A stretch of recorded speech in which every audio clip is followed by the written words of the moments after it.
Everyone, and welcome to AC Spotlight. Today, I'm joined by Matthew from Cosmic Goose Experiences, author of the Dark Christmas epic When the Bell Fell Silent. I was going to say short, that's not right. Welcome, Matthew. Thank you for having me, Mike. Oh, man, how are you doing today? I'm doing fantastic. What about yourself? I'm doing great. Something I learned about you fairly recently. Again, this is our first time talking, but you know Zari from Muses Mythos. I do. How did you guys meet? Because I just had a call with her like a few days ago. That's awesome. So, when my first campaign came out, When the Bells Fell Silent, she actually was one of the people that I reached out to initially review the campaign. And instead of doing that, she invited me to actually play it on her channel. She DM'd the whole thing, and it was one of the coolest experiences I've had, to be honest. That's got to be such a wild experience. Something obviously we're going to jump into, but being the creator and author of this sort of epic, was it weird coming at it from a player side? Absolutely. How could it not be? It was so interesting to see the things that I had put in there from a first person perspective, to see how these things played out instead of how I intended them. And that's really the beauty of it, seeing things come out not the way that you wanted them to, but the way that they were meant to. Very cool. Out of curiosity, and I'm going to pull from a left shift here, but what is your history in TTRPGs? So I've actually been running TTRPGs since I was, I don't know, 9, before I knew what a TTRPG was. Um, I had just been doing theater of the mind because, for whatever reason, it sounded really cool to me to involve my friends in a story that I had created, um, and see what they do inside of it. Um, since then, I've just gotten better and better, learned what D&D was, and I found out that there's like a million more systems than D&D, and now we're here publishing games.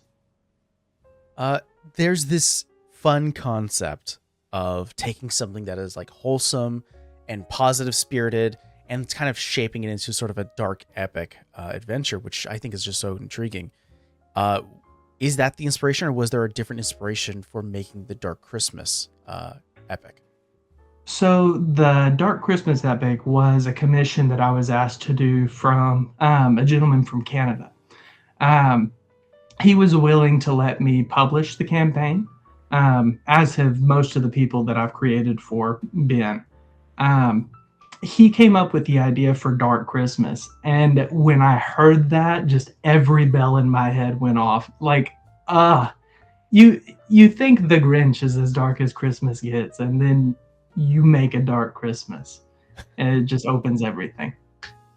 Obviously, we don't need to touch on too much of the plot points because I think everyone here should probably give it a try, give it a shot, and experience it in their own right. But beyond what you've made so far, you are currently, tomorrow, by the time this is recording, it'll be already out. You are currently on your way of publishing your second book. That is absolutely right. That one will be called The Hunt. It Do you mind? is Yeah. a. Oh, sorry. No, do you mind breaking that down? Like, what could we experience from the hunt? Oh, absolutely. So the system that The Hunt runs on is Suede. It's a lot like D&D, but it runs a lot faster. Um, the way that this campaign was built is, if you took Louisiana Bayou horror, and just slammed it into the Wild West. It is kind of kooky, kind of fun, kind of fun. It's extremely fun, and it'll leave you scarred for life. What's not to like? That's all we can ask for. Uh, is it still set in sort of D&D 5e within the system? It is absolutely D&D vibey, but hmm, so one of my favorite things about Suede, so in D&D, when you level up skills, you get extra modifiers to add to your D20 roll. In Suede, it is 1d4 you start off with in each skill, and you upgrade the die sizes as you continue instead of getting more modifiers. Oh, interesting. I apologize if I missed that, but yeah, okay. Um, what was the inspiration for making the hunt as it is? So the inspiration behind the hunt was the game Hunt the Showdown.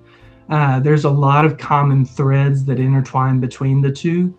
Um, and I just thought that it would be really cool to take that kind of area and amp it up a little bit, give it something else, something new, something interesting. Um, and it just kind of evolved into something I didn't expect it to. And it's cool how a story does that. Yeah.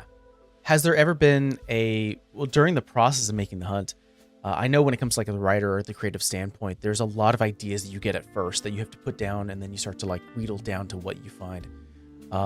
Did you know from the beginning that you were always going to make sort of this Louisiana cryptid kind of experience, or were there some other ideas floating around? So there was definitely always the idea of Louisiana bayou horror mixed with the cowboys. But what ended up happening was not at all what I initially expected it to be. I was thinking there would be this big fight at the end and everything would be come down to this huge battle. But that's not what happens. And I'm not going to spoil it for you, but If you had to categorize this type of experience, is it combat heavy, roleplay heavy, kind of a mystery? it's a good balance. So there's combat, there's mystery, there's puzzles, there's role play, a little bit of everything. So no matter who's at your table, somebody's going to enjoy it. Um, and I try to do that in all of the games I make because every table is made differently. Not to again, don't want to spoil anything. I think everyone who when this does release tomorrow, which is basically everyone who's listening to this can definitely go watch it or play it now and grab your own copy. But for the first encounter that players will experience, is there something you can tease about that without actually devolving too much into like any secrets or hidden agendas that maybe an NPC or maybe a creature has? Oh, absolutely. I am going to touch on a secret, but I'm not going to reveal anything just yet. So, in all of my campaigns, there is one common thread. It is a creature that you will meet in every single one. And of course, this creature is present here. But in this one, I did something a little bit different. Players can actually meet this creature. Typically, that's not the case. After that, you begin at a fork of 3 roads, and you choose which road to go down. At the left is a dark bayou, at the right is something else. I'm not going to try to spoil anything, but you choose where to go. It's sandbox in the beginning, and then it kind of evolves into something linear once the sandbox is done. No, that's fair. Incredible. You mentioned that all your campaigns have this character, and that kind of leads me to believe that beyond publishing your own campaigns, were you running games prior to even writing? Oh, absolutely.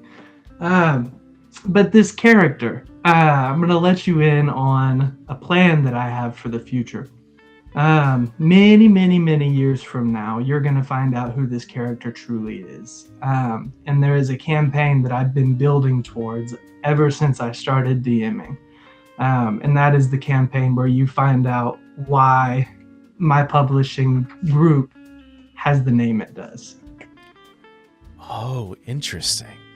Okay. All right. Well, then that's something we're going to have to keep a tight eye on. Keep an eye out for that when that comes out. Incredible. Were you running like home games prior to publication? Oh, absolutely.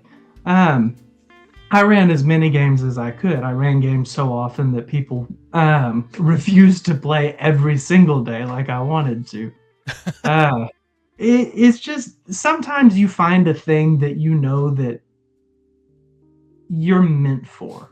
And I truly think this is that for me. That's incredible. There's this love of storytelling I think everyone within the TTRPG community, especially GMs, have. And the fact that there is sort of like, I've been talking to a lot of actual play channels, and I've spoken to now yourself, now a few publishers, there's this added layer of creativity that comes from like a different place. So obviously, due to the amount of like games you've ran and the fact that this is your second book within the tabletop industry, did the love of writing, was that always present, or did that evolve from your storytelling in TTRPGs? Absolutely. So I've written the beginning of like 12 different books and never ended up finishing any of them. But you learn writing and D&D writing are not the same animal whatsoever. If you try to write a D&D campaign the way that you would write a book, you're going to end up with bored players. That was a skill that I definitely needed to sharpen. And it took a lot, but I think I'm there now. Perfect. I'm going to say here, Matthew, thank you so much for sitting with me and hanging with me. And for everyone watching at home or listening at home, do you mind telling people where they can find The Hunt, your second book? Absolutely. So they will head straight to DriveThruRPG, search up The Hunt, and you'll find it there. I'm also going to have a Gumroad website up. If you can give me just a second, I can give you a link to that as well. Or we can put it in the description later. Oh, yeah, 100%. It'll be there for those who want to click on it. Perfect. Well, until next time, everyone, thank you again, Matthew, and we'll see you guys next time. Thanks for having me. Take care.